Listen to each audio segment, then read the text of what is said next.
Hola, ¿cómo están? Buenas tardes a todos y a todas. Muchísimas gracias por estar hoy aquí. Estábamos esperando que se realizara la conexión vía Facebook. Agradecemos principalmente la presencia hoy de Graciela y de Gisela, que vienen a presentarnos su libro, Prácticas desobedientes, para poder pensar la problemática, las promesas incumplidas en relación a la inclusión. Y específicamente en este desafío de poder pensar la inclusión y las promesas incumplidas respecto muchas veces a la inclusión en el contexto de la escuela, bueno, la invitación es a que podamos articular desde la práctica este libro, que es una invitación abierta, como digo, a poder pensar el trabajo educativo, bueno, y que lo podamos pensar con algunas viñetas. Así que el llamado fue a las autoras del libro a que nos ayuden a pensar algunas escenas, más allá de las que, digamos, se trabajan específicamente en el libro, que son propias de la realidad escolar en nuestros días, en este contexto. Así que dentro de la modalidad de educación especial, en lo particular, a mí me interesa siempre defender un poco la modalidad de educación especial, porque muchas veces, y eso me parece que está en uno de los capítulos del libro, la modalidad de educación especial puede ser pensada de forma errónea como excluyente, y la educación especial de algún modo es quien posibilita un campo de problemáticas con un conjunto de actores y de personas que ponemos cuerpo y pensamiento, amor y emoción a la problemática de la inclusión. Así que para deconsistir un poco estas ideas de que a veces están, ¿no?, en los imaginarios sociales respecto a que la educación especial es un espacio cerrado en sí mismo, que puede caer en ese riesgo, invitamos a este encuentro a compañeras no solo del CENTES, como es habitual en estos conversatorios que vienen, presentamos escenas del CENTES número 3, sino de escuelas comunes. Así que tenemos el gusto también de hoy estar con compañeras de escuelas comunes, tanto de la Ciudad de Buenos Aires como de la provincia de Buenos Aires. Vamos a ir presentándonos entonces, a ver si Verónica, las dos Verónicas, Inés, Celeste, se animan a prender las cámaras, así nos presentamos todas. Bienvenidas, chicas, ¿cómo están? Bueno, le estaba diciendo, muchísimas gracias. Tenemos acá a Verónica Zunino, que es vicedirectora de una escuela común, también de Cava, licenciada en Gestión de Calidad y en Educación, diplomada en Análisis del Trabajo Docente, especialista en problemáticas educativas contemporáneas, y es integrante del espacio político cultural La Vuelta y el Foro por la Educación Comuna 10 y de la UTE. También está con nosotras dentro de lo que es la educación común, por decirlo, llamarla de algún modo, bueno, son los nombres que hoy están, Verónica Pucciarello, que es profesora de educación especial, viene, como les dije, de la modalidad de educación especial de la provincia de Buenos Aires, es maestra de apoyo para la inclusión de la escuela 508, Evita, de La Matanza, vicedirectora de una escuela especial, la 501 de Caseros, en el partido de 3 de febrero, integrante del colectivo Teatros de la Memoria, Tango Crítico, del ex Centro Clandestino de Detención, Tortura y Exterminio Olimpo. Y las invitadas de la casa, Celeste Piana y Inés, que son Inés de Medici, maestras de grado del CENTES 3. Inés, licenciada en psicopedagogía, profesora de nivel primario y nivel inicial, y Celeste, maestra de grado también en CENTES 3 y licenciada en psicología. Una de las cuestiones muy hermosas y que defendemos siempre, que es propia de la educación especial, es que hace a la interdisciplina, esta posibilidad de tener la doble titulación, y no desde una mirada profesionalizante, porque bueno, ayer justamente fue el día del psicólogo, y yo ponía, o sea, nos definimos más que como colegas, como trabajadores también de la salud mental, pero esta mirada también enriquece, creemos, las prácticas educativas, y son resortes que a veces se necesitan para poder pensar de manera seria la inclusión. Así que en ese sentido, de poder pensar de manera seria la inclusión, tenemos a dos especialistas, dos expertas que además, más allá de la cuestión académica, que es impecable, están aquí por su condición humana, por su militancia y su compromiso con lo público. Saben que Gisela, me gusta decirlo en cada oportunidad, desde el año 2016, está con nosotros acompañando el proceso de crecimiento institucional del CENTES 3, nos ha apoyado en muchas oportunidades, en situaciones de solicitud de sedes para otros niveles, tanto de adolescentes y adultos, que es la gran deuda que hay en la modalidad de educación especial respecto a esta problemática de una educación para toda la vida. No hay espacios muchas veces para realmente una inclusión real de estos adolescentes, jóvenes y adultos, que no encuentran muchas veces en las escuelas medias comunes un lugar. Nos ha ayudado también con algunas cuestiones al respecto. Y Graciela también, dentro de lo que es el Fórum Infancias, ese compromiso con el no etiquetamiento, con el derecho de las infancias, con el nombre propio, todos los efectos destructivos y nocivos que produce el neoliberalismo y el neuroliberalismo, como dice Gisela, en la subjetividad de nuestros chicos, y bueno, cómo esas cuestiones a veces también nos tocan en la escuela. Así que, bueno, les digo, el currículum de las compañeras es sumamente extenso, pero acá vamos. Me parece que para quien, si hay alguno que no lo conoce, también está en el libro. Bueno, Gisela Untoglich es doctora en Psicología de la UBA, codirectora académica del curso de posgrado, Despatologizando las diferencias en la clínica y en las aulas, en el Fórum Infancias y en Flaxo, un convenio que hay entre las dos instituciones. Codirectora del programa de actualización Problemáticas Clínicas Actuales en la Infancia. Y, por supuesto, es autora de diversos libros y coautoras de numerosos textos, entre los que se conocen Infancias, entre espectros y trastornos, autismos y otras patologías graves en la infancia los diagnósticos se escriben con lápiz, versiones actuales del sufrimiento infantil y patologías actuales de la infancia. Graciela, licenciada en psicopedagogía, maestranda en psicoanálisis, supervisora docente de equipos de psicopedagogía clínica, directora del programa de capacitación a docentes rurales, asesora externa de instituciones educativas, capacitadora en seminarios de formación, también docente de Flaxo, ex miembro del equipo de gerencia operativa del Ministerio de Educación de la Ciudad de Buenos Aires, docente en maestrías y en posgrados de extensión universitaria de la UBA, también con diversas publicaciones en las que se encuentran patologías actuales en la infancia, dislexia y dificultades de aprendizaje, y entramando las escuelas en tiempos de pandemia. Así que bueno, no tengo más que decirles, más que agradecerles por su infinita generosidad de poder estar compartiendo este espacio con nosotras. Les contamos un poquitito ya para ir cerrando, para que más que nada la gente que nos está escuchando pueda tener una visión general de cómo pensamos este encuentro. El encuadre del encuentro se va a presentar de la siguiente manera. Vamos a presentar en principio las 3 viñetas, donde, bueno, comenzamos con la viñeta del CENTES número 3 de nuestra escuela. Después va a continuar Verónica con Pucharello con la viñeta de Provincia de Buenos Aires, de una experiencia de inclusión con jóvenes en Provincia de Buenos Aires, y cerrando la tercera viñeta, Verónica Zunino con problemáticas específicas que hacen a la función de vicedirección en la Ciudad de Buenos Aires. Estas 3 viñetas fueron aportadas previamente a las autoras, tanto a Gisela como a Graciela, así que la idea es que podamos tener una reflexión y una devolución de las mismas a partir, como les digo, de este entramado en diálogo permanente entre la teoría y la práctica, que es un poco el objetivo del libro que acaban de sacar. Así que, bueno, les damos un abrazo muy grande, dejamos entonces que se queden en pantalla simplemente Inés, que va a estar ahora, les doy la palabra a Inés, y a Celeste, ¿sí? Las escuchamos, y por supuesto a las autoras. Hasta luego.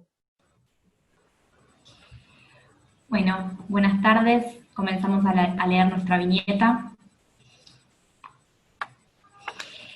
Escena número 1, CENTES 3, relatos de una práctica entre varios, enredados en la educación virtual, por Inés y Celeste. Trabajamos con P, un niño que no presenta lenguaje oral, emite pequeñas y esporádicas vocalizaciones que han ido en aumento en este tiempo y con una incipiente intención comunicativa. En la presencialidad, P podía cumplir consignas simples, el trabajo era 1 a 1, abiertamente dirigido y por periodos breves de tiempo. Ante la interrupción de la pandemia, nos encontramos ante la difícil tarea de seguir el trabajo que habíamos comenzado el año pasado con el niño y continuaríamos este año, pero ahora de modo virtual. Todo un desafío, trabajo que no es sin su familia. En un comienzo, el dispositivo puesto en práctica consistía en comunicarnos telefónicamente con la mamá y enviar un cuadernillo con actividades similares a las que el niño realizaba en el colegio. El objetivo de la comunicación telefónica, además de sostener el vínculo con la familia y estar atentas a sus necesidades, era ir indagando el estado de las actividades enviadas. Se continuó de modo virtual el trabajo realizado en el aula. Al principio la respuesta era ambigua: sí, lo hacemos. Luego de un periodo de tiempo en el que el lazo afectivo con la mamá se profundizó y se basó en la confianza, ella pudo poner en palabras lo difícil que le resultaba lograr que P se sentara a realizar las actividades propuestas. Esta situación que la mamá pudo narrar la colmaba a ella de angustia, la enfrentaba con la cara más difícil de la condición de su hijo. Dice Freud que las situaciones de crisis extremas nos hacen encontrarnos con nuestra propia vulnerabilidad. Quedó así en evidencia una parte de nuestro trabajo que quizás al principio no era tan manifiesta. En este tiempo de escuela virtual es fundamental un concepto tomado de María Kampfer, psicoanalista brasileña, el holding del holding.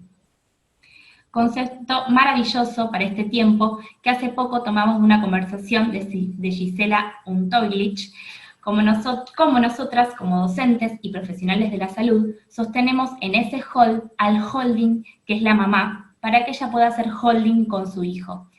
Sostener no es solo a ella, es sostenernos entre nosotras, para que podamos sostener a esta familia y a este niño.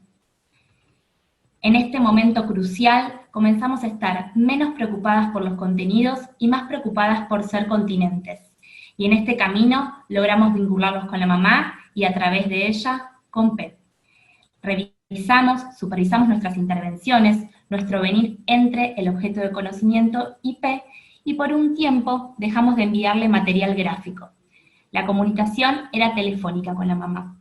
Confiábamos en que podíamos más, en que podíamos ofertarle algo que lo ayude a armar y desplegar algunas de sus potencias.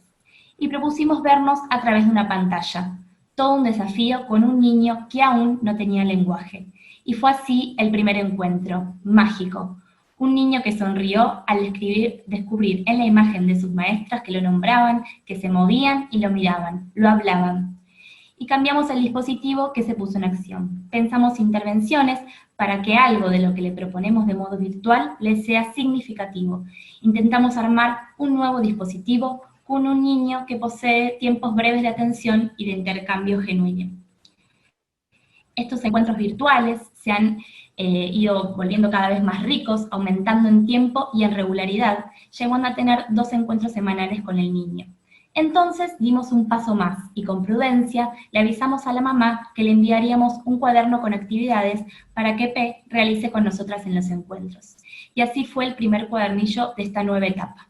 En cada encuentro trabajamos una de las actividades del mismo, en otros ninguna. Un delicado equilibrio entre esperar sus tiempos singulares y un suave forzamiento que lo mueva a accionar. Equilibrio mucho más difícil de lograr pantalla mediante. Con el transcurrir de los encuentros, evaluamos la posibilidad de enriquecer la trayectoria de P y consideramos muy valioso el lazo con otros referentes de la institución. Entonces, convocamos al profesor de música con el que compartimos un encuentro. P pareció reconocer su voz y su rostro. Cantamos y sonorizamos el momento con materiales que podíamos encontrar en casa. En varias ocasiones hemos trabajado con la psicomotricista. En uno de los encuentros aparece Juan, el títere a quien la psicomotricista le da vida. P asoma a la pantalla atento, sonriente, con la mirada fija en Juan. Su mamá encarna al títere que se le ha enviado a P, muñeco al que todavía no se ha nombrado. En una de las vocalizaciones realizadas por el niño en el intercambio conversacional que van manteniendo Juan, P y el títere de P encarnado por su mamá, al preguntarle al títere cómo se llama, P pronuncia Toto.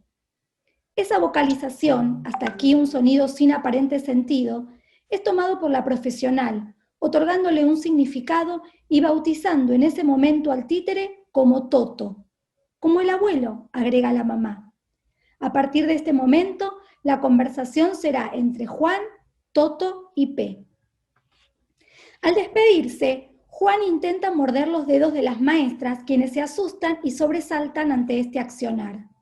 P se acerca, sonríe ante este gesto de las docentes, gesto que ambas repetirán retando a Juan y pidiéndole que no muerda los dedos. En otro encuentro, ante la presencia de Juan, es Toto, esta vez encarnado en P, quien muerde los dedos de su mamá, que está al lado suyo, y acerca el títere a la cámara para que le muerda los dedos a las maestras que juegan esta escena. Se trata de una apuesta, de no desistir, de tomar la acción de nuestros alumnos como un gesto que aloje al sujeto, aunque aún para él no lo sea. En este sentido, debemos y queremos aprender de él, porque no sabemos qué misterio encierra su singular hacer, poniendo en juego un deseo y abriendo en la escuela una ficción. Nos relacionamos con cada uno desde el no saber, nunca como objeto, como diagnóstico, acompañándolos a producir un tiempo nuevo. P se encuentra en pleno proceso de construcción del lenguaje, proceso que se da indefectiblemente en un vínculo con un otro humano. Pero aún faltaba algo fundamental, tan estructurante y subjetivante como nuestras intervenciones, el lazo con sus otros pares. Fue así que luego de varias reuniones entre las docentes, de fantasmas y miedos a fracasar en la experiencia, les propusimos a otras compañeras poder pensar un tiempo y espacio singular distinto al que veníamos teniendo solas con P, donde pudieran participar niños y niñas de otras salas. Con bastante cautela pensamos el primer Recresum, allá por junio, entre los alumnos del grupo 1 y 2. Un encuentro enriquecedor para P y para el resto de los niños y las familias. En estos espacios, junto a la maestra psicomotricista y las docentes del grupo 2, compartimos distintos momentos, juegos con globos, con elementos que se envían con anticipación, música, baile. A P se le observa disfrutar durante estos encuentros, sonriente, contento, pudiendo seguir consignas simples. Hoy en día realizamos diversos encuentros a través de esta plataforma. Algunos días trabajamos junto a P y su mamá el cuadernillo con distintas actividades que le enviamos. El niño está logrando permanecer por periodos más prolongados frente a la computadora, pudiendo llevar a cabo las actividades propuestas por las docentes. Mira y sonríe cuando algo le gusta y se retira de la escena cuando no quiere permanecer o no es de su agrado lo que sucede. En este sentido, se podría decir que P puede expresar lo que le gusta y lo que no le gusta. Se muestra molesto frente a los ruidos que irrumpen. Entonces, cuando se escucha el ladrido del perro, se tapa los oídos. Asimismo, cuando su nivel de ansiedad aumenta, se pueden observar algunas estereotipias, aleteos de brazos, ponerse las manos en la frente o en alguno de sus ojos, gestos que son tomados por las referentes dándole un significado. Se sostienen los encuentros semanales de Recresum, al que se van incorporando cada vez más niños, más niñas junto con sus familias. Se trata de un espacio y un tiempo que es visiblemente disfrutado por P y su mamá. Un espacio y un tiempo en el que ambos se conectan entre ellos a través de los juegos, canciones y bailes que se proponen. Y tan así que se ha incorporado un día más de encuentro de circentes. Y aquí nos encontramos caminando una línea fina, intentando ofrecer una propuesta cada vez más enriquecedora, subjetivante, pero sin caer, como dijo Gisela Untoglich en alguna de sus conversaciones, en la sumplosión. El Jugando, en Centes, es un texto que se escribe entre varios, de enredos y desenredos, de nuevas tramas afectivas, al menos entre dos. Es el gesto mínimo entre un docente y un alumno, que si estoy atenta lo tomo y multiplico junto con los otros.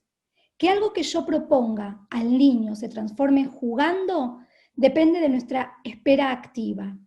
El jugar constituye infancia en la escuela pública especial. Al jugar el sujeto adviene.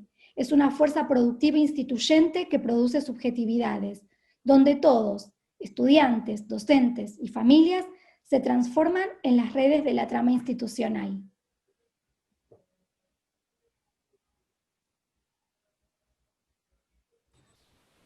Y ahí terminó nuestra escena. Jimé, estás silenciada. Muchísimas gracias, chicas. Vamos a dejar en suspenso entonces esta primera escena, para después hacer el análisis de las diferentes viñetas todas juntas, ¿les parece? Le damos entonces lugar a la palabra a Verónica. Hola, buenas. Verónica, hola, estoy bienvenida. Acá. Bueno, gracias, buenas tardes. Buenas tardes, Verónica, ¿cómo estás? Te escuchamos. Bueno, buenas tardes a todas, todos y todes.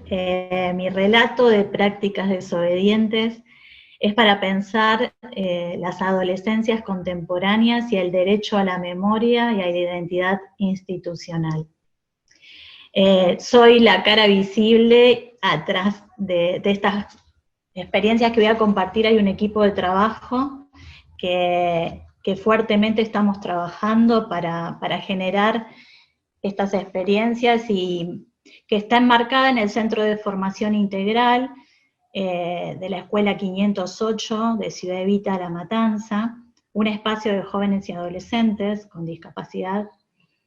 Y cuando empezamos por allá por el 2013 a pensar en la obligatoriedad de la escuela secundaria, nos planteamos con el equipo, en ese momento que estábamos ingresando al Centro de Formación Integral, la necesidad de repensar a nuestros jóvenes. Los jóvenes que estaban atravesados por trayectorias escolares donde de alguna forma intervino la escuela especial, ya sean proyectos de inclusión o por ser parte de la sede de educación especial. En este sentido, y reflexionando en relación a la pregunta, ¿qué puede hacer la escuela con jóvenes que antes eran pensados como sujeto con discapacidad para la construcción de un lugar real de sujetos de derecho? Comenzamos por ajustarnos a responder esta cuestión asumiendo la pregunta: ¿son nuestros jóvenes conscientes de la condición de derecho? ¿Cómo puede la escuela especial acompañarlos y acompañarlas en el camino de constituirse y apropiarse de los diferentes derechos que los asisten? Nos preguntamos siempre, nos preguntamos y reflexionamos, e intentamos desandar los caminos y las trayectorias escolares de cada uno, encontrando como marca, como huella, el tránsito de la escuela especial. En muchas situaciones de exclusión social, los ser señalados como el que no sabe, el que no puede, el que no aprende. A partir de estas reflexiones, nos planteamos propiciar proyectos atravesados por el área de la construcción de ciudadanía, aportar nuestro trabajo diario y sistemático para avanzar en el camino a la educación de derechos humanos, como un trabajo crítico, ético, político y militante. En este recorrido hemos participado en principio de actividades que estaban pensadas solo para escuelas secundarias. Fue así como decidimos inscribirnos por el año 2012 en el programa de Jóvenes y Memoria. A partir de allí transitamos un camino de participación y construcción. La participación en este programa nos llevó a trabajar de modos particulares de comunicar. Estábamos convencidos que queríamos escuchar la voz de ellos, que la voz de los pibes se escuche. Así aparecen escenas en medios audiovisuales como soporte familiar, que eran menos áridos que la carpeta y el lápiz. En este programa, nuestro primer trabajo de audiovisual, hicimos real y concreta la participación en proyectos relacionados con derechos humanos en el pasado reciente, la identidad del barrio que habitan, en este caso Ciudad Evita. Identificamos el centro clandestino Vesubio, investigamos su historia, se realizaron entrevistas a detenidos que pasaron por allí, y junto a otros 2 centros de formación, realizamos un mural visibilizando el espacio. Nuestros alumnos y alumnas tuvieron posibilidad de participar en el programa Yo fui al juicio con mi profe. Esto motivó que fuéramos también invitados a la inauguración del monumento 30.000 Mundos. Todos estos trabajos se hicieron con mucha gente apoyando, muchos compañeros y colegas asesorando, y la PDH Matanza trabajando en las entrevistas. La idea era que todos pudieran participar de una u otra manera, cada uno a su modo y fortaleciendo diferentes posibilidades y habilidades, asumiendo así la condición ciudadana de los sujetos como un poder hacer con otros, que permite intervenir en el contexto sociocultural. Creemos que estas experiencias generaron más inclusión y una participación real, ya que los jóvenes muestran sus producciones. No terminaba en Chapadmalal el proyecto cuando se mostraba el producto que podía ser un audiovisual o un documental. Al otro año lo retomábamos y ellos eran protagonistas de compartir las experiencias en organizaciones sociales, otras escuelas secundarias. Hemos participado de profesorados y de distintos espacios de centros de educación. Las acciones realizadas transformaron no solo a los jóvenes, sino también a nosotras, a la comunidad, en esto de poder pensar los modos de que son mirados nuestros jóvenes, de que son albergados. En esta continuidad del proyecto con el tema de identidad, desde el 2016 hacemos todos los octubres, en el marco de identidad, un proyecto donde en el ex centro clandestino Olimpo nos ofrece el espacio para que nosotros podamos hacer talleres de reflexión con una jornada donde el Centro de Formación Integral invita a todos los espacios de jóvenes de La Matanza con las escuelas secundarias que articulan. Es un día en el mes de octubre donde se generan proyectos en los cuales se muestran talleres que tienen que ver con los derechos que los asisten. De hecho, este año lo hacemos a fin de mes, el 30, y obviamente será por Zoom. En el marco de la identidad, y subiendo la apuesta, generamos un proyecto que tenía que ver con preguntarnos quiénes somos, para ahondar nuestra identidad como grupo, como jóvenes y adultos desde la coordinación docente también. El proyecto arrancó en principio con un autorreconocimiento, explorando los rostros, las características personales, los rasgos, los sabores, las calles. Y ahí empezamos a trabajar con autorretratos también, obviamente siempre apoyados por compañeros que eran del área de plástica, en este caso un amigo Pablo que nos ayudó bastante en los autorretratos. Y estos autorretratos que empezaron a hacer como un taller literario de los días miércoles, comenzamos a ponerle palabras, a generar encuentros donde los olores, nos reconocíamos en los olores, mucho taller, muchas actividades corporales. Fue un trabajo de todo el año para que en noviembre, con todas esas palabras que tenía cada joven, salieron poemas, 10 poemas donde cada uno habla de ellos. Los podemos reconocer como espejos cuando nombramos y leemos cada uno. Estos 10 poemas dieron inicio a algo que la escuela nos apoyó y nos facilitó, que fue generar un libro, Tal vez el viento, que está acá, poemas y retratos, la palabra que surge en cada encuentro, el derecho a la palabra. Tal vez el libro es un libro de poemas y retratos, los poemas hablan de ellos. ¿Qué los conmueve, qué les importa y qué los atraviesa?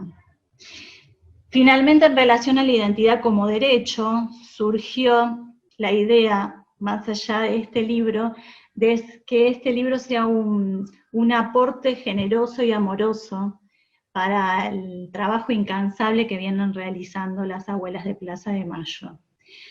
tuvimos el honor de que se haya presentado en la escuela y de que Nora Cortiñas haya participado de esa presentación. Así que, para terminar esta experiencia, les voy a leer un pedacito del prólogo para no extenderme, que lo escribió mi amiga y compañera Gabriela García, y es: tal vez sea el viento que nos juntó, y al sol nos sacudimos y espantamos los fantasmas. Nos miramos al espejo y somos. Muchas gracias por la atención.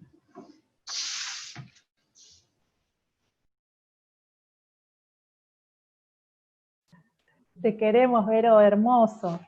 Conmueve realmente y transforma. Nos transforma a nosotros también como adultos.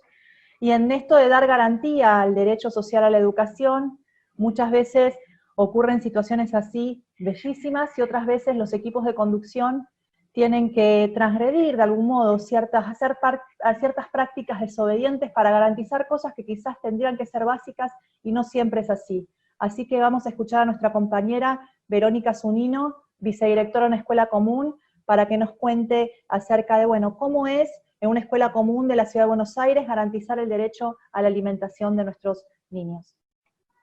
Los dejo. Bueno, muchísimas gracias por la invitación, Jimena. Para mí es una inmensa responsabilidad compartir esta charla con compañeras que admiro y respeto mucho. Así que desde mi humilde lugar voy a compartir algunas posibles intervenciones educativas desobedientes en situaciones complejas relacionadas con la alimentación en las escuelas públicas de la Ciudad de Buenos Aires. Bueno, les cuento, en las escuelas públicas de la Ciudad de Buenos Aires, para que los estudiantes puedan acceder al alimento, sus familias deben realizar un trámite burocrático y engorroso que se llama solicitud de beca alimentaria. El mismo se lleva a cabo cargando en un sistema online los recibos de sueldo de los integrantes de la familia, o la negativa del ANSES que comprueba que esa familia no tiene ingresos. Para lo cual, por supuesto, hay que tener internet y estar alfabetizado. A posteriori, la vicedirectora o el vicedirector de la escuela deben revisar, evaluar y aprobar o no dicha solicitud, otorgando a ese niño o niña un porcentaje de beca alimentaria, que puede ser del 0, del 50 o del 100%. De este accionar dependerá cuál será el porcentaje que deberá pagar esa familia por cada niño que tenga en la escuela para que reciba el alimento. Con este sistema de otorgamiento de becas alimentarias dispuesto por el gobierno de la Ciudad de Buenos Aires, la alimentación de niños, niñas y jóvenes no es un derecho garantizado. Por lo tanto, para garantizar el derecho a la alimentación de estos niños que asisten a las escuelas públicas de la ciudad, muchas vicedirecciones y equipos directivos de los establecimientos debemos desobedecer, hacer caso omiso a las indicaciones establecidas por el sistema de otorgamiento de las mencionadas becas. Como bien sabemos, la escuela es un espacio donde niños, niñas pasan muchas horas del día. Por eso es importante que puedan acceder a una alimentación variada, completa y segura. Y esto está enmarcado en la Ley 3704 de Alimentación Saludable. Esto tiene que ver con la efectivización de los derechos. La familia, la sociedad y el gobierno tienen el deber de asegurar a niños, niñas y adolescentes con absoluta prioridad la efectivización de los derechos. ¿Qué derechos? A la vida, a la libertad, a la identidad, a la salud, a la alimentación, a la educación, a la vivienda, a la cultura, al deporte, a la recreación, a la formación integral, al respeto, a la convivencia familiar y comunitaria. En general, procurar el desarrollo integral. Esto está enmarcado en la Ley 114, es una ley jurisdiccional, en el artículo 6º dice esto que recién les conté. Además, los chicos tienen garantía de prioridad en la asignación de los recursos públicos, en la formulación y ejecución de políticas en las áreas relacionadas con la efectivización y la protección de los derechos. Acá abro un pequeño paréntesis y lo relaciono con el tema de la conectividad. Este año, hace poquitos meses, se modificó la Ley Nacional de Educación a través de la Ley 27.550, que modificó el artículo 109 de la Ley Nacional de Educación. En ese artículo se estipula que la educación a distancia será solo para los mayores de 18 años, y en el caso de que deba darse educación a distancia a los menores de 18 años, debe ser en casos de calamidades, pandemias, situaciones de emergencia, como las que estamos pasando. ¿Y qué dice ese artículo? Dice que el Estado debe garantizar los recursos tecnológicos y de conectividad que promuevan la igualdad educativa y las condiciones de calidad. Bueno, retomando el tema de la alimentación, en la ley 114, pero en el artículo 8, habla también de que los jóvenes y los niños tienen garantía de prioridad en la consideración y ponderación de las necesidades y problemáticas de la comunidad local a la que pertenece. Asimismo, también algunos de los fines y objetivos de la política educativa nacional son garantizar la inclusión educativa a través de políticas universales y de estrategias pedagógicas y de asignación de recursos que le den prioridad. Garantizar en el ámbito educativo el respeto a los derechos de los chicos. Esto está en la ley 26.206 en el artículo 11, inciso E y G. El marco jurídico establece, entre otras cosas, que la educación es un derecho social y que los chicos son sujetos de derecho, superando el paradigma tutelar. ¿Qué es el interés superior de los niños? Se entiende por interés superior de los chicos la máxima satisfacción integral y simultánea de los derechos y garantías reconocidos en esta ley, en la 26.061, que es la de protección integral de los derechos. Y es muy, pero muy importante el derecho del niño a ser escuchado. Esto está estipulado en el artículo 12 de la Convención de los Derechos de los Chicos.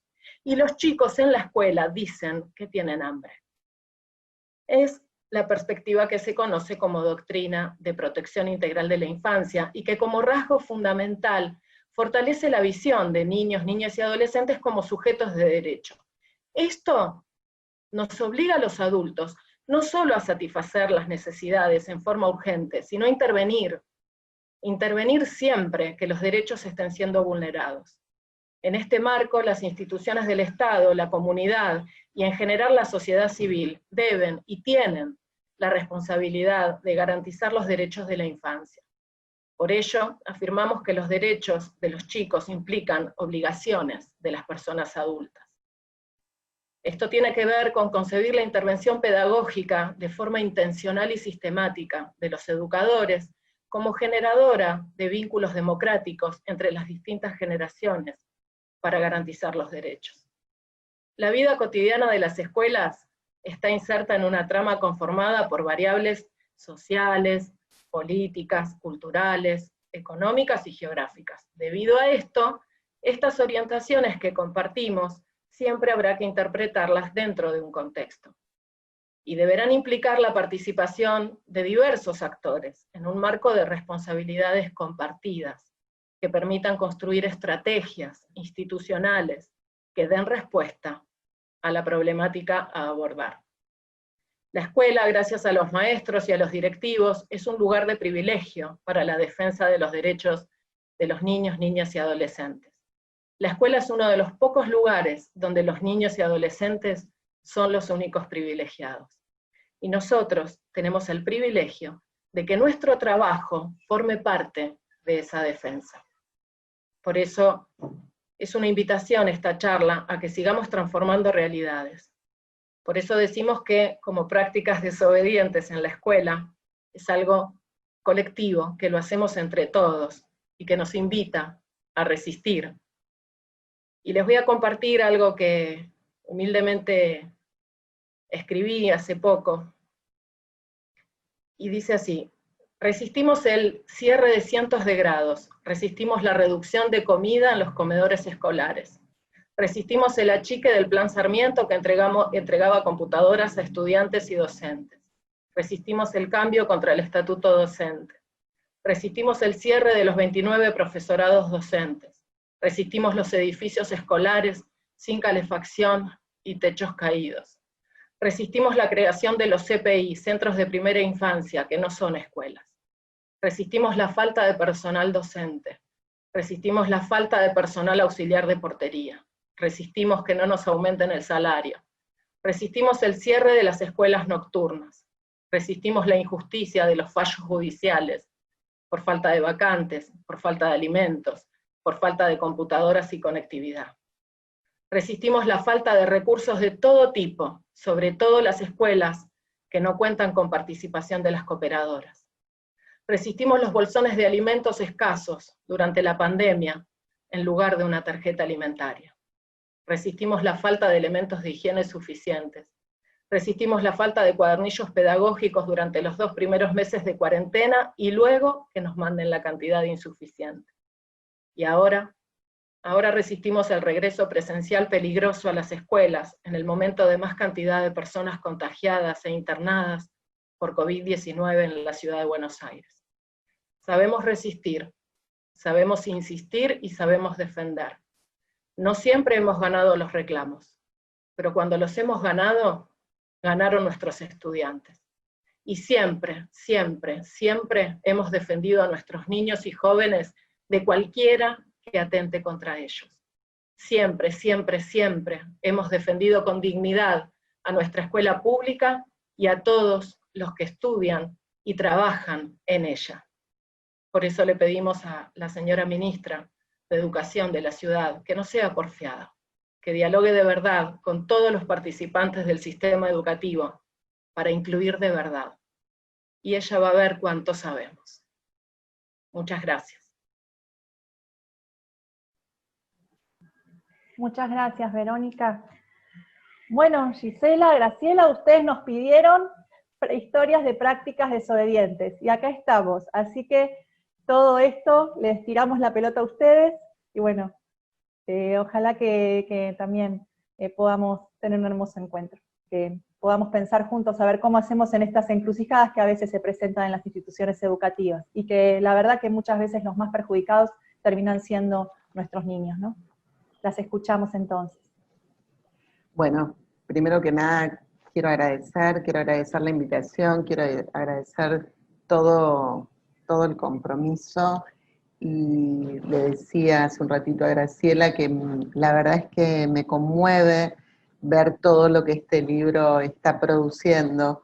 Lo fuimos pensando, lo fuimos amasando con Graciela durante muchos meses el año pasado, pero nunca imaginamos que cuando este libro se iba a presentar íbamos a estar en un contexto de pandemia hace tantos meses, en un contexto de cuarentena, en un contexto de escolaridad sin escuelas presenciales, ¿no?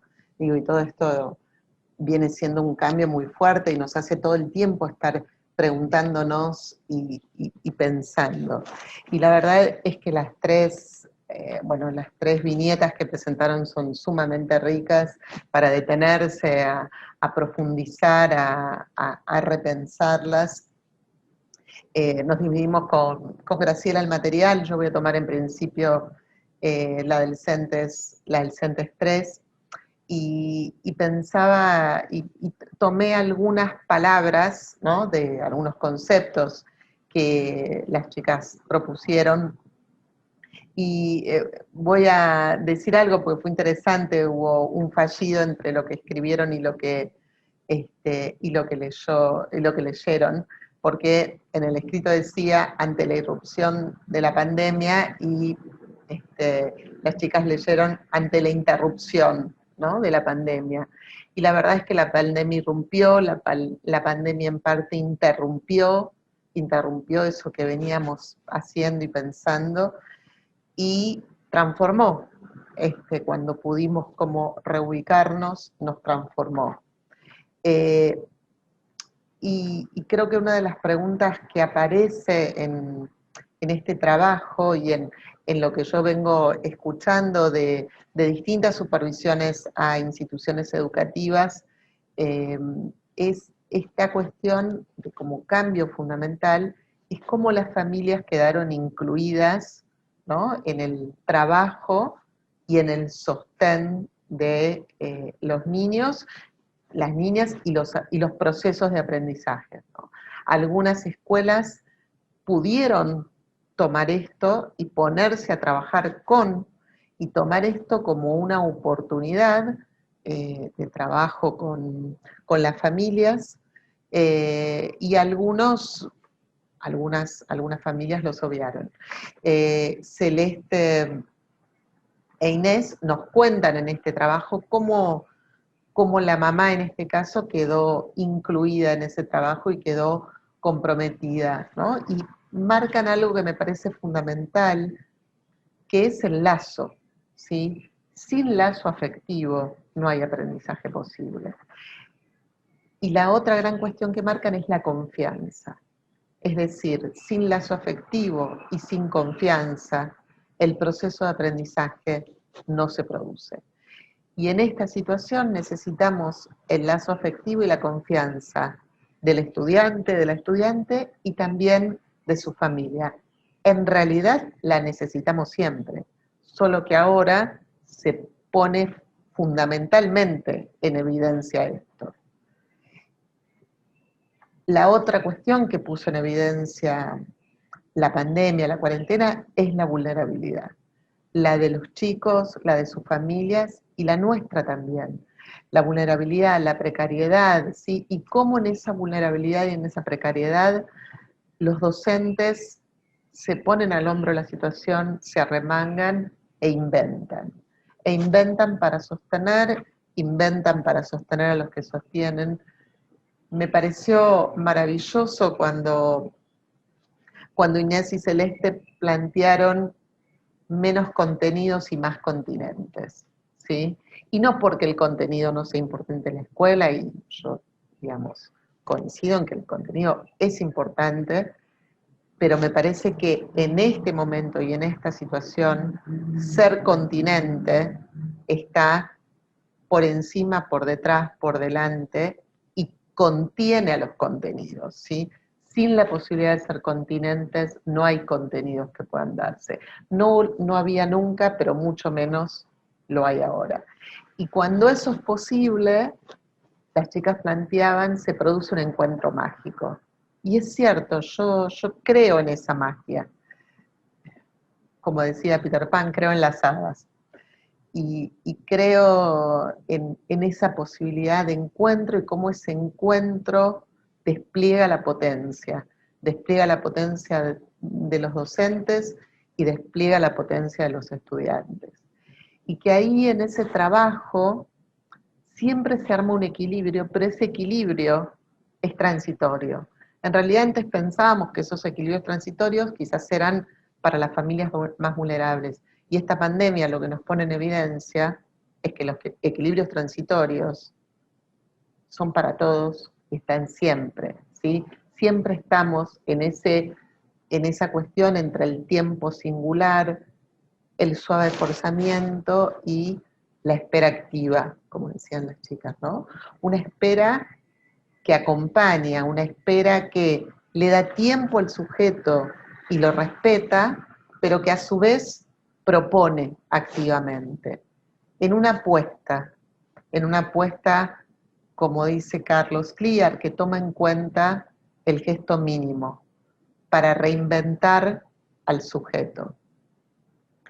En ese sentido, aparece esta idea que yo tomo en el libro Infancias entre espectros y trastornos, de el jugando, ¿sí? Tomando por supuesto a Winnicott, ¿no? Este jugando que constituye subjetividad, y que cuando hacemos esa apuesta, ¿sí? Todos salimos transformados. La verdad es que fue muy, muy interesante todo lo que plantearon en ese trabajo. Y quiero enlazarlo con el último trabajo, el trabajo presentado por Verónica, que agradezco su compromiso, su militancia. Y pensaba fui a la etimología de la palabra resistir, ¿sí? Y resistir viene del prefijo re, que es de nuevo, y sistere, que es tomar posición, ¿sí? Es decir, cuando le hacemos lugar a la palabra de los niños, a sus necesidades, tomamos posición. En realidad, siempre tomamos posición en la educación. Ellas decían, ¿no? La escuela no solo se ocupa de enseñar, sino de garantizar derechos, entre ellos el derecho a educarse, para lo cual hay que construir un marco para que la educabilidad sea posible. Y subrayo, con hambre no se aprende. Sin conectividad es muy difícil sostener el vínculo. ¿Qué significa entonces resistir al embate neoliberal o, como traía Jimena, al embate neuroliberal, ¿no? Necesitamos todo el tiempo poner esto en tensión, abrir espacios de diálogo reales y posibles. Y fundamentalmente agradecer a los maestros todo el trabajo que hacen en función de este sostén. Para que entonces podamos pensar, o queríamos compartir con ustedes, ¿por qué se nos ocurrió pensar en esto de las prácticas desobedientes? ¿Sí? Y en ese sentido pensamos con Graciela que la clínica es política, toda acción educativa es política, y que habitar la inclusión consiste en politizar la vida desde ella misma, ejercer la política desde los territorios en los que transcurre la vida cotidiana, y desde los procesos que la articulan, en lugar de proyectar sobre ella. Habitar la inclusión entonces significa habitar la escuela, es politizar la médula de la educación, es preguntarnos qué escuela queremos construir, que en el fondo es nada menos que interrogarnos acerca de qué tipo de sociedad queremos fundar. Si una que tiene lugar solo para aquellos que cumplen con los requisitos para ser incluidos, o una en la que de verdad quepamos todos. Se trata entonces de un pacto colectivo, siempre es entre varios, como dijo Graciela antes, no es algo que concierne al niño incluido, sus padres, los profesionales que trabajan con él y el maestro de turno, sino a la comunidad en su conjunto. Necesitamos entonces inventar otra manera de vivir la escuela para promover una mutación civilizatoria. La inclusión no puede ser nunca un fin en sí mismo, un objetivo a alcanzar, como una meta última. Es un proceso, una construcción colectiva permanente, un estar trabajando en conjunto para que la convivencialidad sea posible. Se trata de construir un mundo entrelazado, afectados en común por cada historia de fracasos, que en definitiva no es más que nuestro propio fracaso como sociedad. ¿Qué forma de vida podemos construir en las escuelas para alojar a todos y a cada uno, donde se entremezclen mundos sensibles? Se trata de la construcción de mundos habitables, de prácticas concretas, incluyentes y desobedientes, de mandatos que promuevan, y desobedientes de mandatos que promueven la exclusión, de mundos que devienen comunidad. El acto educativo inclusivo puede ejercer su poder sobre el otro, disciplinar, sojuzgar, estigmatizar, atontar, o puede ser un acto emancipatorio, en tanto ayude a otro a construir sus propios saberes, respetando sus modalidades, alterando las clasificaciones subjetivas tanto como las calificaciones del ser.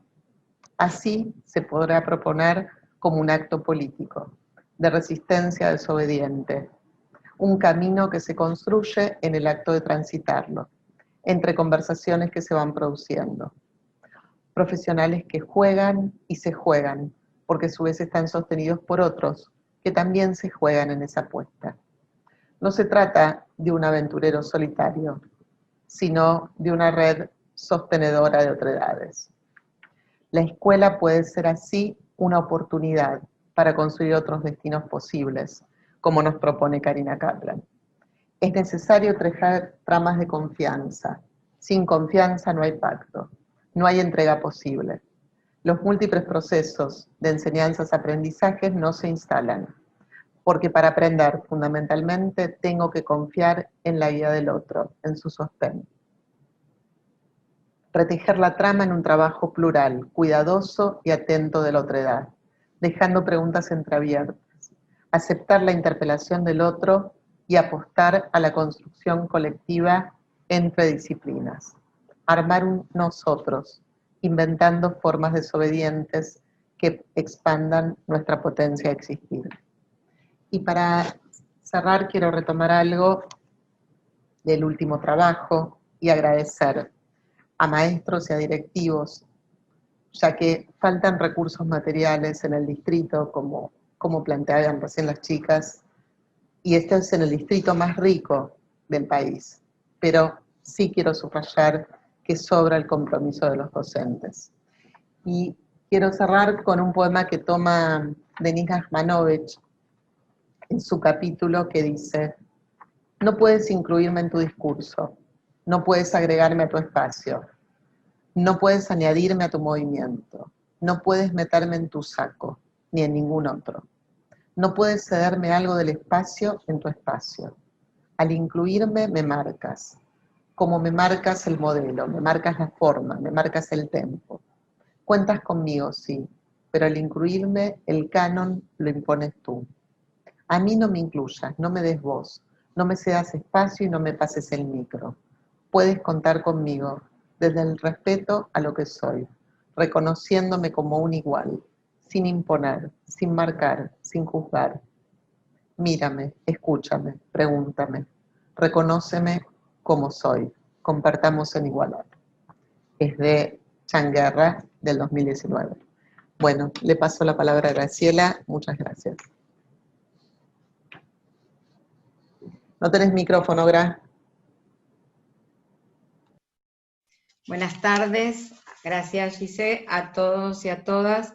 ¿Qué decir después de todas las palabras que se dijeron hasta ahora? Ya tengo todo tachado, les muestro todo lo que iba a decir, está todo tachado. Voy a ver, y repensado y revisitado por las palabras que ustedes nos ofrecieron. Primero les quiero agradecer por la invitación a Gisela y a mí, por la invitación a también compartir vuestras experiencias desobedientes y las nuestras. Y quiero comenzar con las palabras de ustedes, las de Jimena, en un principio, que decía, todos adentro, todos dentro, no quiere decir todos dentro de la escuela común, todos dentro de un sistema educativo. Entre varios, entre distintos actores, entre disciplinas, en una inclusión real. Estoy parafraseando algunas de las cosas que se dijeron hace un ratito. Tomar un poquito algunos términos que me hicieron luz nuevamente de Celeste y de Inés, para adentrarme en Verónica, ¿no? Un poquito. En Celeste e Inés, y en el último trabajo de Verónica, los modos diversos, las prácticas diversas que nos proponemos como a diario, y en estos tiempos pandémicos aún más, las prácticas diversas, los modos diversos, nuevos, renovados, hasta de lazos compartidos con otros, con sentidos, hasta que llegaron, y ahí quería llegar, a un término bello, que es a la delicadeza del equilibrio, que me pareció poético. Agradecerle a Verónica cuando ella toma la idea del concepto de trámite, ¿no? La idea normativizada, obviamente, del trámite como solicitud de beca alimentaria, ¿no? Entonces yo tomaba esta idea como la alimentación no es un derecho garantizado. No lo puedo creer. Sí, lo puedo creer, lo puedo creer, y me aparecieron dos escenas, ¿no? Mi camino por la ruralidad, cuando en un momento estaba dando una charla en Corrientes, y yo dije simbólicamente una escuela sin techo, y un docente levantó la mano y dijo la mía, y lo que aparecía esto, era una escuela que no tenía techo. Lo puedo creer en 1983, cuando yo me recibí, trabajaba en la salita, y cuando comencé a trabajar aparecían los niños que venían a ser atendidos, y yo les dije a mis colegas de equipo, me parece que voy a tener que traer comida. En el 2000, cuando me encontré con el docente de la escuela sin techo, y hoy, en el planteo tan bueno que hace la colega, la compañera, que pone, nos falta alimentos, nos falta conectividad, pero resistimos. Desde lo profundo que revisa Gisela cuando dice también en esta idea del tomar posición. Y bueno, y Verónica me llevó a un territorio para mí muy importante, muy interesante, que es el derecho a la memoria y a la identidad que invita en este relato para pensar los adolescentes. Verónica nos propone repensar a nuestros jóvenes, atravesados por trayectorias escolares donde interviene la educación especial. Es decir, ya piensa parte de un concepto de una trayectoria escolar atravesada por una institución, por otros actores. Es decir, una trama que se constituye en el encuentro con otro que interviene. No es un texto solo mío, es un texto en un contexto que comparto con otros, donde hay una institución como lugar de construcción. Y en este caso ella pone el acento maravilloso en la construcción. En este caso, no pone el acento en la construcción de los derechos, de la constitución de sujetos de derecho, ¿no? También nosotros venimos a aprender a la escuela a ser ciudadanos portadores de derecho, desde una posición ética y política, siempre política, como subrayaba Gisela. Una construcción desde dentro de una trama institucional y Vero nos dice, desde un colectivo activo, productor de ciudadanía.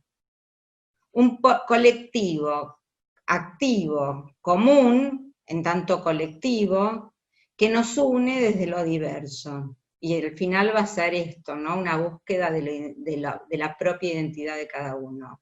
Entonces lo piensa como parte de una trama que piensa cada sujeto único, singular, sujeto de derecho, y desde allí te puedo pensar, te puedo acompañar en ese ser parte, siempre dentro, no por fuera.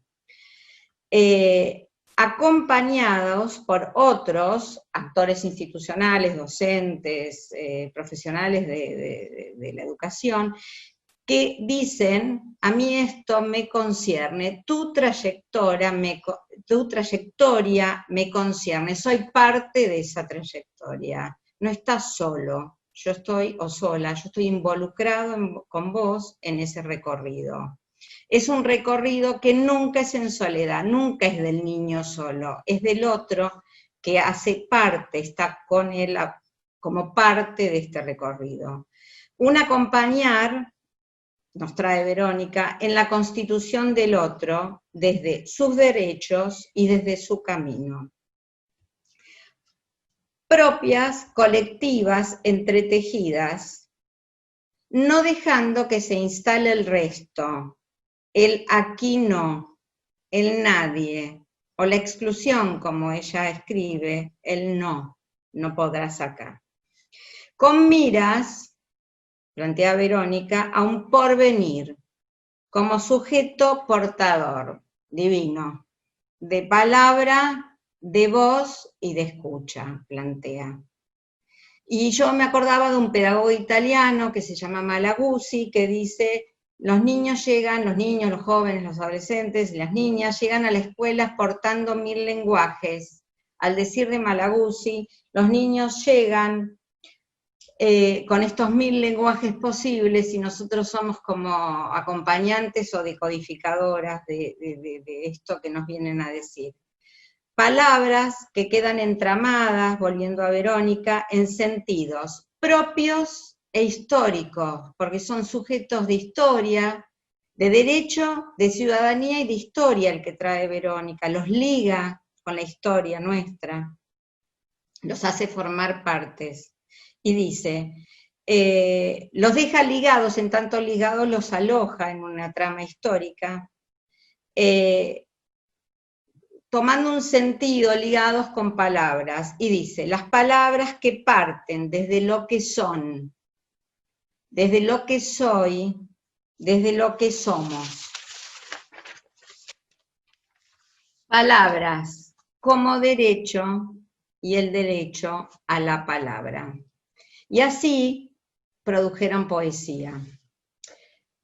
Yo me tomé el atrevimiento de pedir alguna poesía de las que produjeron, y me llegó unas y elegí una, bella de este libro, que se llama Soy invierno, y la escribió Evaristo Maldonado. Soy invierno, me gusta sentir el aire frío en la cara, usar ropa pesada, llevar en mi cuerpo el peso de la ropa, jugar a la pelota de noche, caminar de noche.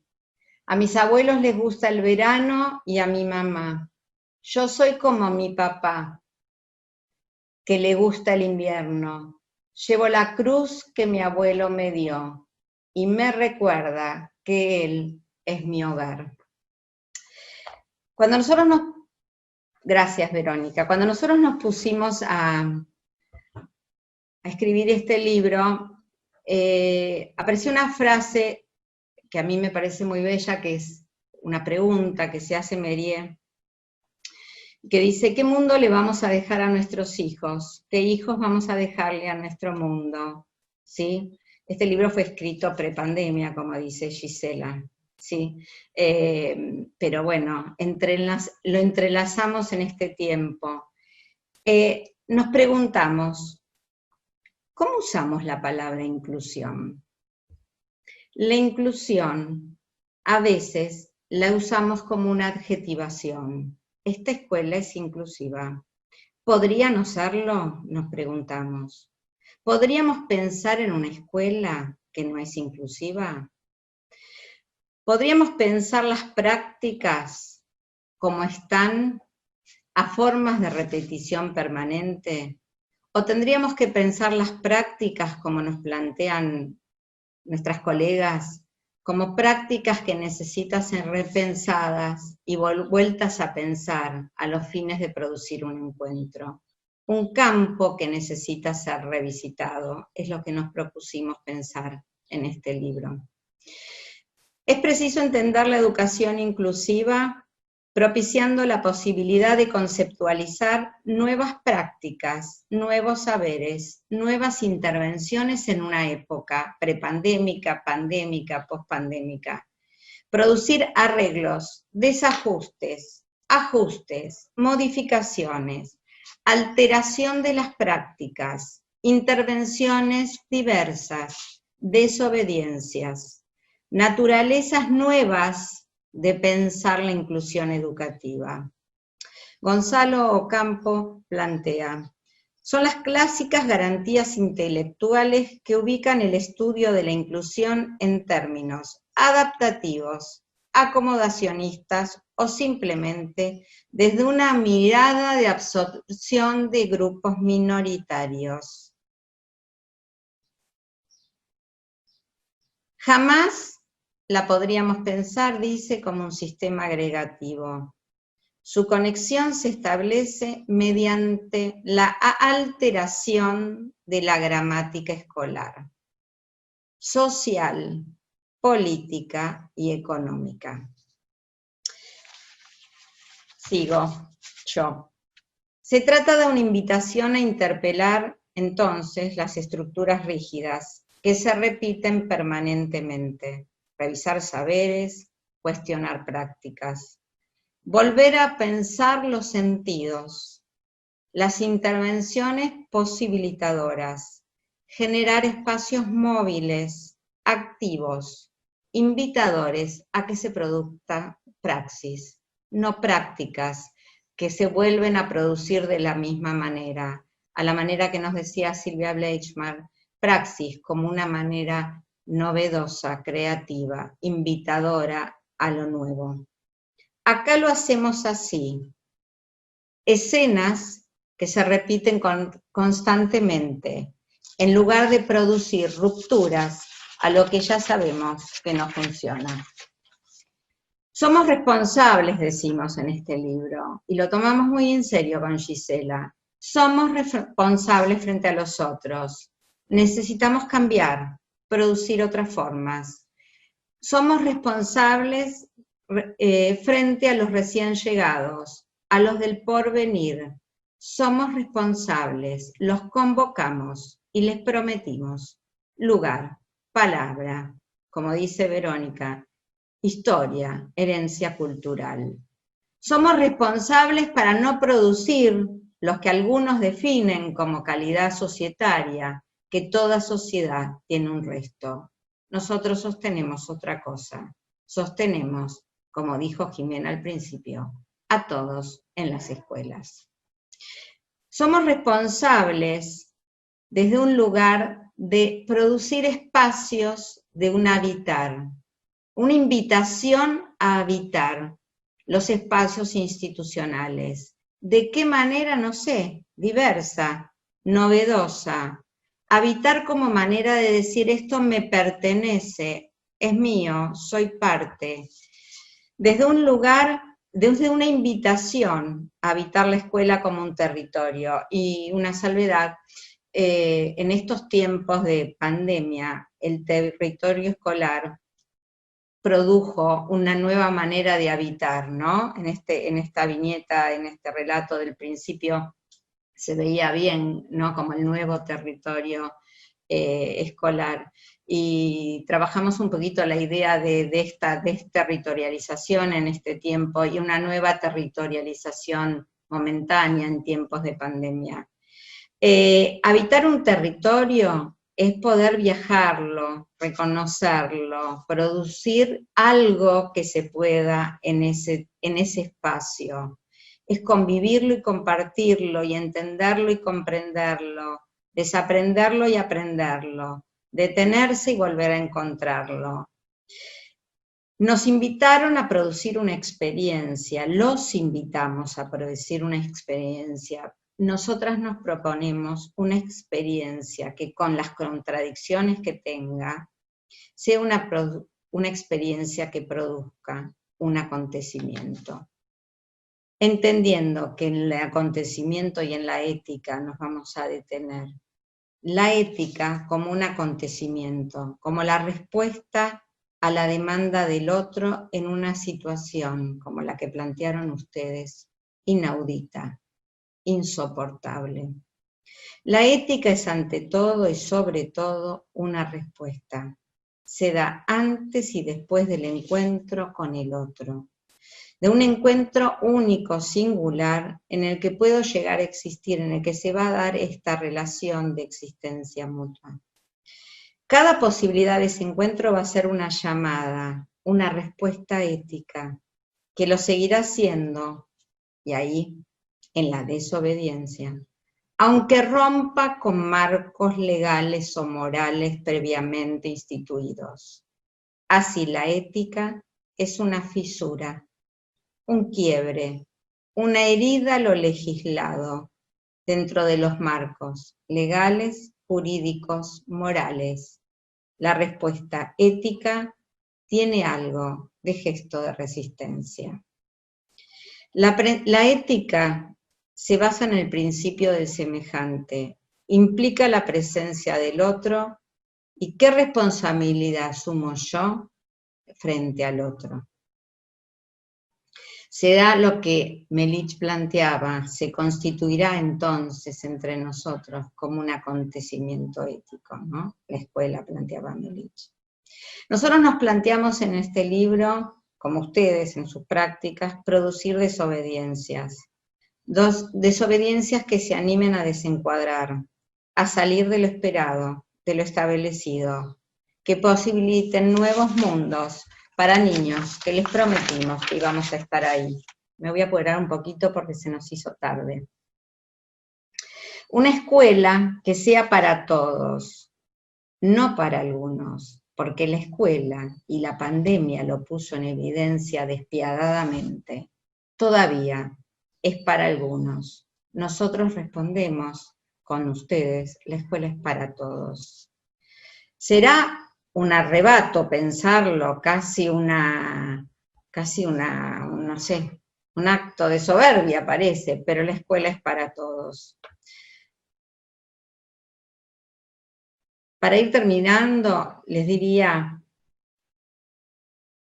a lo mejor alguna de las ideas sería trabajar sobre la naturaleza de los acuerdos posibles, sobre la calidad de los encuentros posibles, sobre la intención y la forma que nos involucramos en esos encuentros, llegando, como dijeron ustedes, a la delicadeza de una construcción colectiva, rompiendo con el binarismo de lo incluido o lo excluido, atendiendo a las dificultades especiales y no específicas, invitándonos a una pedagogía de la ternura, a desarmar la idea de normalidad, a una pedagogía que entiende el acompañar. Estando, para finalizar, estando a la escucha de lo que viene a ser dicho. Una escucha, como dice Nancy, que intenta captar la sonoridad del otro, más allá de lo que está dispuesto a decirnos, o la que aparece de repente y pide, por fin, ser escuchado. Muchas gracias. Muchas gracias, Graciela, muchas gracias, Gisela. Aquí estamos en esta escucha, ¿no? ¿A qué nos suena esta palabra inclusión, ¿no? ¿Qué escuchamos cuando decimos inclusión? Poder de consistir un poquitito esa palabra fue en principio una invitación de estas promesas incumplidas de la inclusión que nos lleva a la reflexión el libro de ustedes, y bueno, estas prácticas desobedientes que vemos que son las que se tejen todos los días en la escuela, así que estamos acá presentes, les agradecemos muchísimo, muchísimo su acompañamiento, su apoyo, el compromiso, y bueno, si quieren, para poder ser respetuosa también con los horarios, volver a presentarse todas las personas que formaron parte de este encuentro, ya que hablamos de una práctica entre varios, real, colectiva. Esto fue un encuentro que hicimos todas, así que chicas, súbanse a la pantalla, así nos vemos. Muchísimas gracias Inés, Celeste, Verónica Pucciarello, Verónica Zunino, y bueno, y aquí también tenemos a las vicedirectoras de la escuela, Claudia de Rosa y Andrea Carpintieri. No sé si nos quieren hacer algún comentario, digamos, hacer una pregunta, y la gente que quiera también poner algún comentario. Yo decía, estamos con el tiempo un poco justos para terminar realmente en horario. Por ahí alguna frase, alguna palabra, o de dónde son, así las podemos nombrar. María Marta, la secretaria del CENTES, puede ir nombrando lo que quieran escribir por el chat, lo decimos en pantalla también. Así que bueno, las escuchamos. Andrea, Claudia. Bueno, yo simplemente agradecer, por supuesto, la presencia, solo porque no estoy teniendo buena conexión, así que se me fue. Sí, Andrea, estás con mala conexión, así que tomo tus palabras. Así que simplemente agradecer y... El agradecimiento entonces por parte de Andrea, la vicedirectora de nivel inicial. Continuamos con Claudia de Rosa, la vicedirectora de nivel primario. Muchas gracias, la verdad que ha sido un placer escucharlas a todas, a las compañeras de común, a las compañeras que tienen otras prácticas, a las dos Verónicas, a Gisela, a Graciela con sus reflexiones. Me quedé pensando, ¿en qué problema estamos cuando la escuela es un lugar cuantificable? Cuando tenemos, digamos, miden contenidos, miden cantidades y toda la parte, digamos, que nosotros trabajamos del lazo, del uno por uno, de ir inventando, de ir construyendo con cada uno, con cada familia, con cada niño, con cada niña, ¿cómo se mide eso? ¿No? ¿De qué manera se mide? Entonces no entramos dentro de este proyecto, digamos, que es la inclusión a cualquier precio, ¿no es cierto? Es decir, cuando ese niño o esa niña no entra bajo la mirada particular y singular, entonces queda por fuera porque no puede ser cuantificado. Entonces por ahí le quería preguntar a Graciela o a Gisela, cualquiera de las dos, ¿cómo sería esto de la inclusión y lo cuantificable? ¿No? Esto que podemos tener desde los aprendizajes que se toman a los niños o las pruebas PISA para ver la cantidad de contenido. ¿Cómo podemos comparar estas prácticas desobedientes, si es que realmente son desobedientes o las que tendrían que ser? Lo podríamos poner entre signo de pregunta, ¿no? Con esta otra parte donde se nos mide todo el tiempo y se nos piden planilla de la planilla, de la planilla, de la planilla, ¿no? Cantidades de alumnos que, ¿no? Si están conectados, y la función de la conexión sería retornar a la escuela para estar en lugares abiertos con una computadora, ¿no? Donde uno dice, bueno, lo más lógico sería que esa computadora la tuviera el niño en su casa, ¿no? Bueno, por ahí llamar a la reflexión y preguntarles esto: ¿cómo entraría lo cuantificable en estos actos desobedientes? Sí, sí, acá alguien pregunta algo del orden de lo que vos estás preguntando. A ver, yo me animo a contestar algo, que los que nos están pidiendo lo cuantificable no entendieron nada, diría en principio. Que cuando nosotros trabajamos acompañando los procesos individuales, creativos, colectivos, de un niño o de una niña, estamos pensando lo cualificable, el encuentro, ¿no? Lo que va produciendo. En el primer ejemplo se vio muy claro, o en lo segundo cuando van apareciendo en Verónica la producción de la poesía. ¿Qué sería lo cuantificable ahí? ¿Y qué sería lo bellamente cualificable de lo que está aconteciendo como escena, como suceso, como producción de aprendizaje, como encuentro del otro, como trama vinculante? Digamos, ahí no hay nada de cuantificable. Lo de las planillas, lamentablemente, Claudia, lo conozco perfectamente por mi pasaje interesante por el Ministerio de Educación, donde nos peleábamos mucho por estas cuestiones, y ahí entraría lo de, ¿no?, dentro de lo posible, lo desobediente. Cuando nos embarcamos en territorios de acompañamientos en temáticas complejas como son la inclusión, entendemos que lo cuantificable no suma, resta, si le queremos poner algo de cuantificable. Yo no encontré todavía ningún link, ¿no? Nada que me linkee lo cuantificable, ¿no? En qué cantidad de alumnos pudieron, ¿no?, o aquella, con un niño entramando dentro de un proceso colectivo de producción de encuentro, aprendizaje, vincularidad. ¿Sí?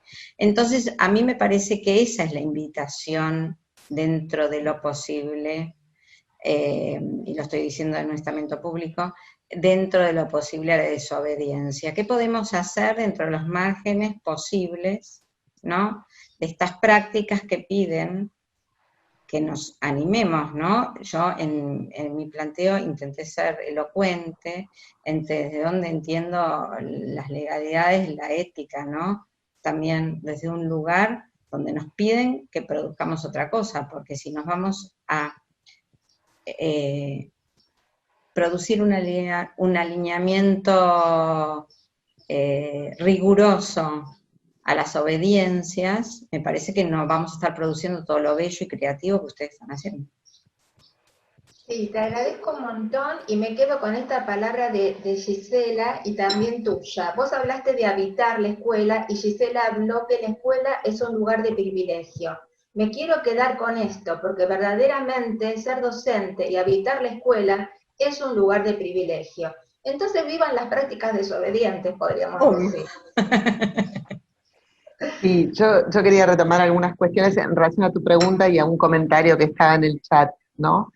Que por un lado, para mí, la cuantificación es como una hermana de la clasificación, ¿no? Claro. Necesitamos ahí a todos los sujetos clasificados con diagnósticos, cuantificados sus saberes, cuánto puede, cuánto no puede, desde un lugar, además, que es el de la normalización. Estamos todo el tiempo intentando normalizar al otro desde además un criterio que es nosotros, ¿sí? Porque siempre los normales somos nosotros que tratamos de normalizar a los otros, los anormales, los que nos encuadran, a los que clasificamos como diferentes, ¿no? Entonces, me parece que la cuantificación y la clasificación siempre están ligados al poder, ¿sí? Hay alguien que tiene el poder de pedir las planillas, hay alguien que tiene el poder de clasificar, hay alguien que tiene el poder de cuantificar, hay alguien que tiene el poder de decidir en función de eso a quién se le da presupuesto, a quién no, a quién se le da puntaje, a quién no. Ahora, creo que en ese sentido no hay manera de que entre ni en la cuantificación ni en la clasificación la cualidad del lazo, ¿sí? La cualidad del encuentro, la cualidad subjetiva.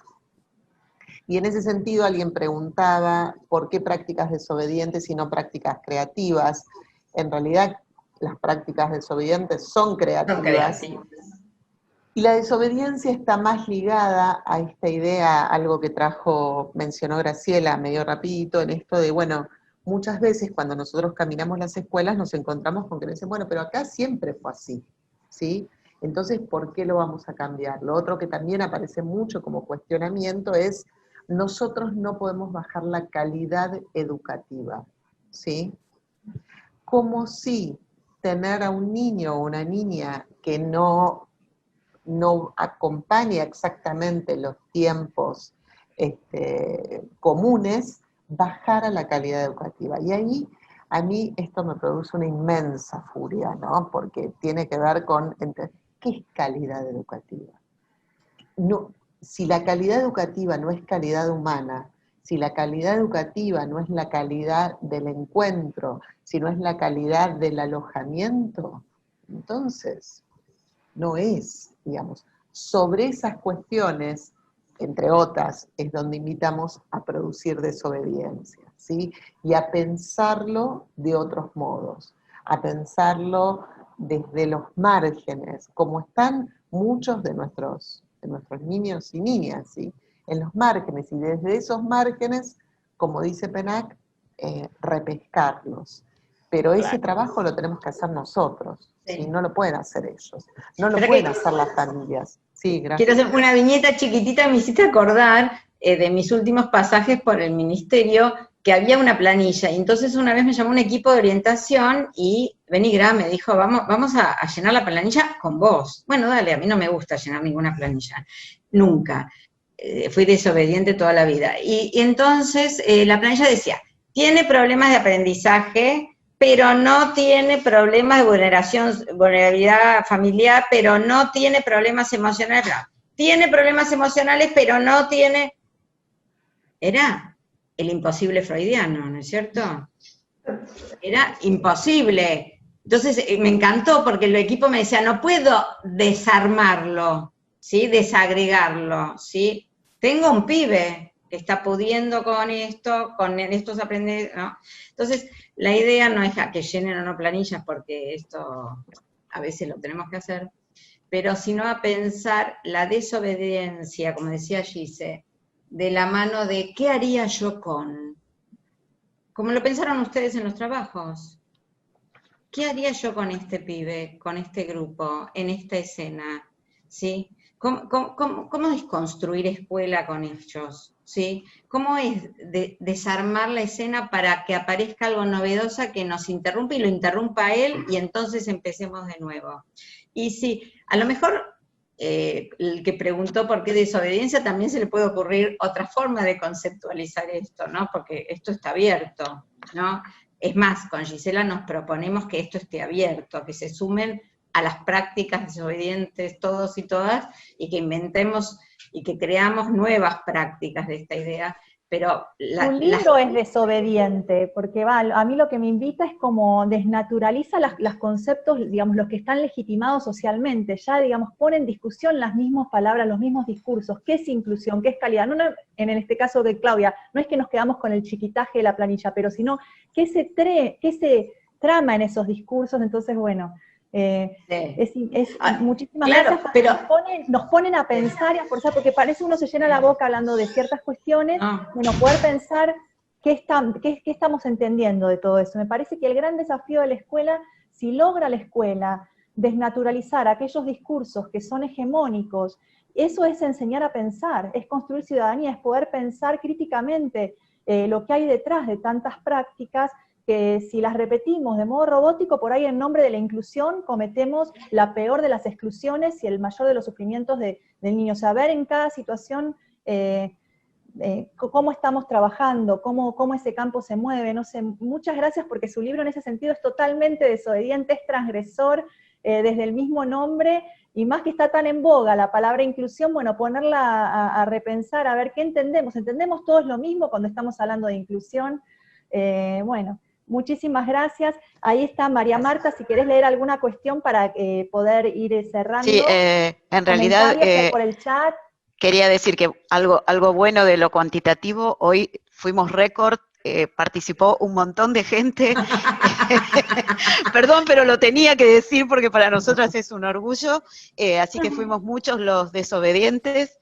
Se sumó gente de lugares, Rincón de los Sauces, sí. San Martín de los Andes, Chile, Campana, provincia de Buenos Aires, La Rioja, compañeras de provincia de Buenos Aires y de Cava, así que son todas palabras hermosas hacia ustedes y agradecerles la presencia. Ahí me van tirando Chascomús, Virrey del Pino, bueno, realmente una convocatoria es fabulosa. Muchas gracias.